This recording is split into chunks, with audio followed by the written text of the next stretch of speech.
Hey guys, what's going on? My name is Elliot, and welcome back to This and That Reviews. And this is a review of Lee Cronin's The Mummy, or as I like to call Lee Cronin, The Mummy Taylor's version, because there are many more Taylor Swift references in this movie than I would have thought. Or mentions, not references. Mentions. There are more Taylor Swift mentions in this movie than I would have thought.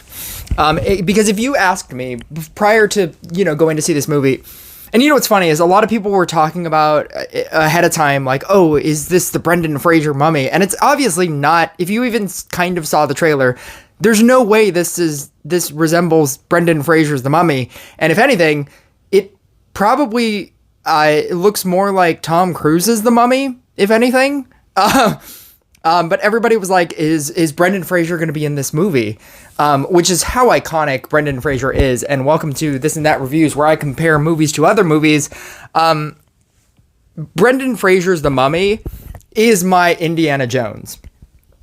I love that was like the era that I grew up in, where Brendan Fraser's The Mummy came out, and I just loved the adventuring aspect of it. So now everything that I see after that movie just feels like a bad reincarnation of that movie. So I saw like Fountain of Youth as a recent example with John Krasinski, and it's just bad The Mummy. But I also, knowing that everybody loves Indiana Jones, I went back and watched Raiders of the Lost Ark, and I also thought that was just a bad version of Brendan Fraser's The Mummy. Like, it's not as funny.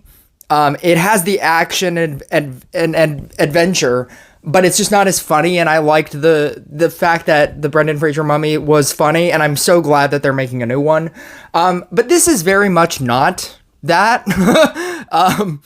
And what this is a mix between an Evil Dead movie and The Exorcist. And to compare this movie to another thing, I'm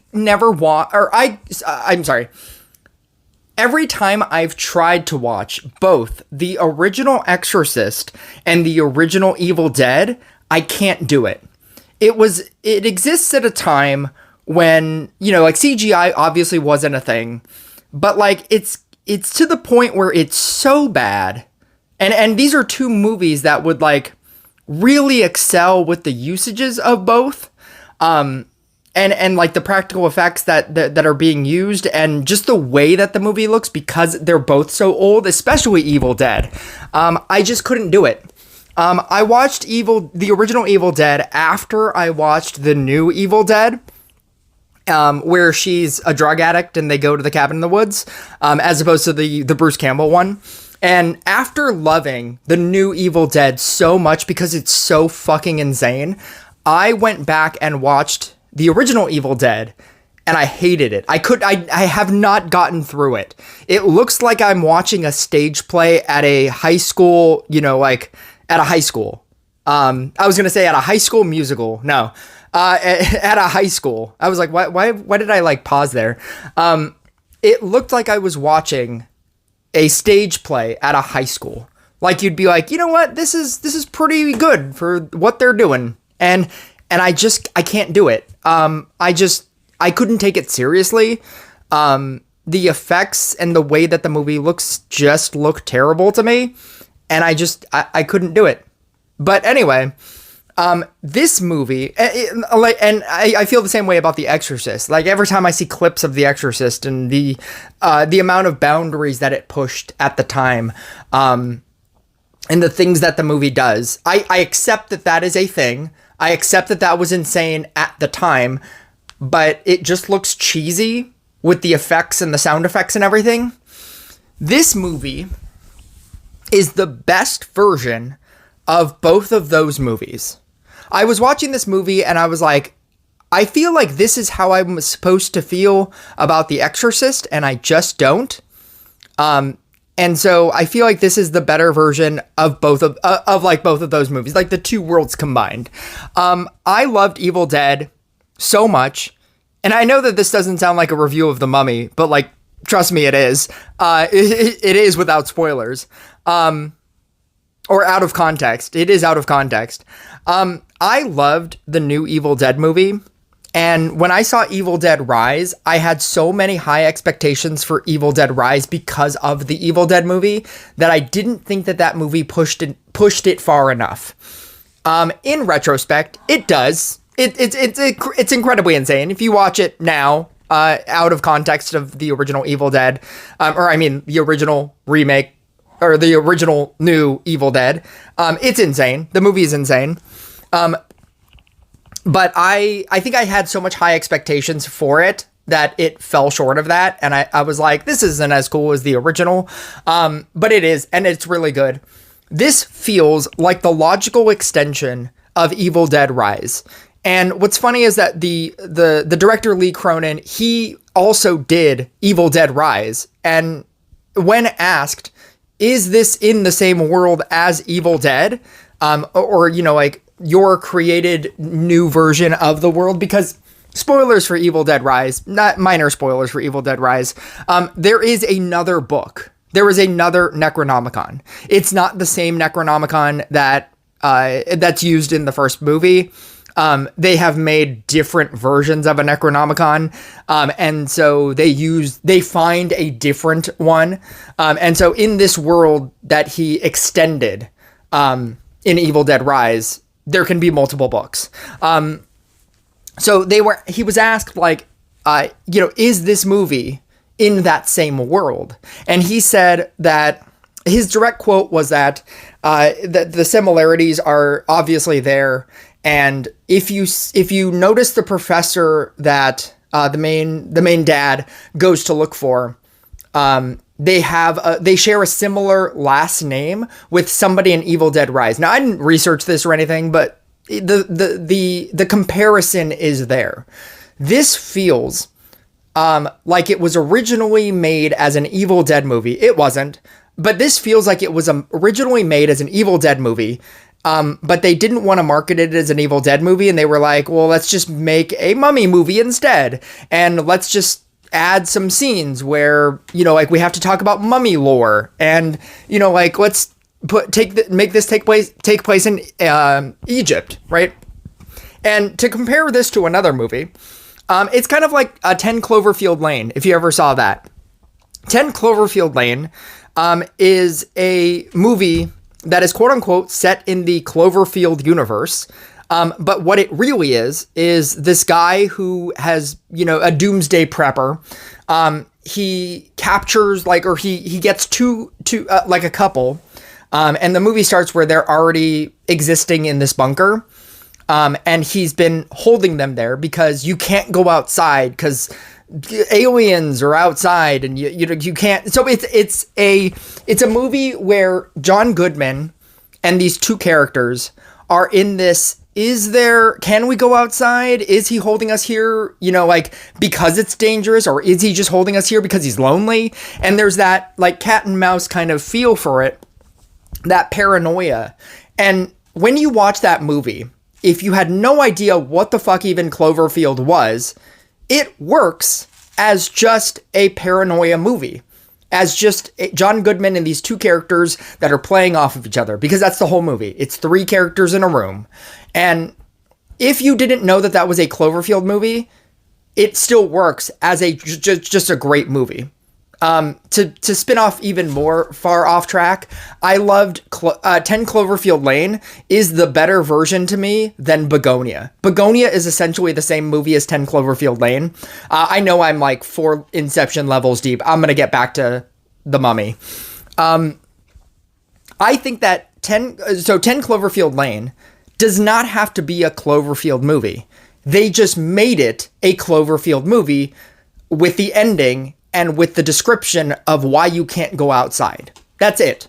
But if you took that out, it's just a regular movie with nothing attached to anything, right?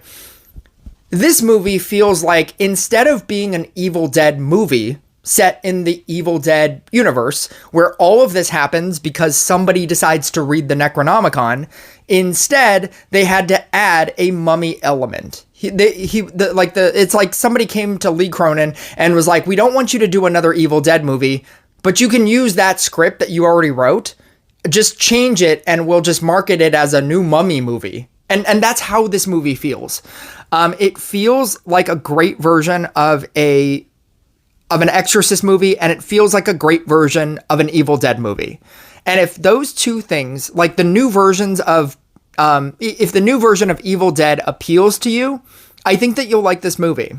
That's basically my entire review. I feel like if this conversation did something to your brain where you're like, yeah, that sounds really cool, I think this movie is really cool. It's a little bit long for what it is, but I think that all of the grossness of an Evil Dead movie is what you came here for. If you saw the remake Evil Dead movie, and if you were to try to like recite that from memory, like the plot from memory, you'd be like, okay, well, there's these friends that go into the woods, and there's a Necronomicon book that the nerdy friend decides to read, and then stuff happens, and that movie ends in a rain of blood, and there's a lot of duct tape, and there's a chainsaw, and there was like that knife scene, and yeah, it was a fun time. If that description of a movie is fine with you, and you walked out of that Evil Dead movie and you were like, yeah, that was a fun time. Because that's how I walked out of that movie. It's not about plot. It's not about characters. It's not about like, the relationships between the characters. You don't even remember the characters' names. That's not the point of the movie. The point is that it's super gross, and like they're pushing the boundaries for what you can show in a movie. What you can do in a movie with practical effects, things that look incredibly real, like they're actually doing the gross thing that you're seeing them do. And I feel like in a world of movies like Renfield, where you see like CGI blood, the Renfield was such a weird experience. In a world where there's like CGI blood or cutaway gags, or cutaway deaths, like when you watch like a Scream movie and there's like a cutaway death, or a teen, just like teen horror movies in general, like a Tarot, right? In a world where that exists and you still don't remember the characters and you don't even remember the deaths because you don't see the deaths, in a world where that exists, I love that this kind of movie exists. This movie is as gross as everybody's saying it is. It's incredibly gross. And I what's funny is knowing what this plot was, I was like, I've seen Bring Her Back. Like this isn't going to be worse than Bring Her Back. Halfway through the movie, I still was like, no, Bring Her Back is still more gross than this. By the end of this movie, I was like, this is a little grosser than Bring Her Back. Like I feel like that's high praise. If you've seen Bring Her Back, if you enjoy harm to children, Bring Her Back was Harm to Children the movie, and this is Harm to Children and Harm to Everybody the movie. And like if you want to go into this movie and you want like deep psychological, like storytelling and hereditary levels of depth, that's not what this movie is. And I feel like a lot of critics that are reviewing this movie, that is their knock about this movie. It's that a lot of it it's nonsensical. Or there's like a couple of decisions that characters make that are insane. And I will agree that those decisions are insane. There's the mom and dad have a conversation about whether or not Katie deserves more care, or if hugs and kisses will fix Katie's problem. And that conversation is absolutely insane. But I mean, like, if you're just going to a movie and you're okay with it, in the same way that you watch Evil Dead, watch the new version of Evil Dead or Evil Dead Rise, whichever. And if you're okay with like leaving that experience saying, yeah, I remember how this started and I remember the kills and it had a crazy ending.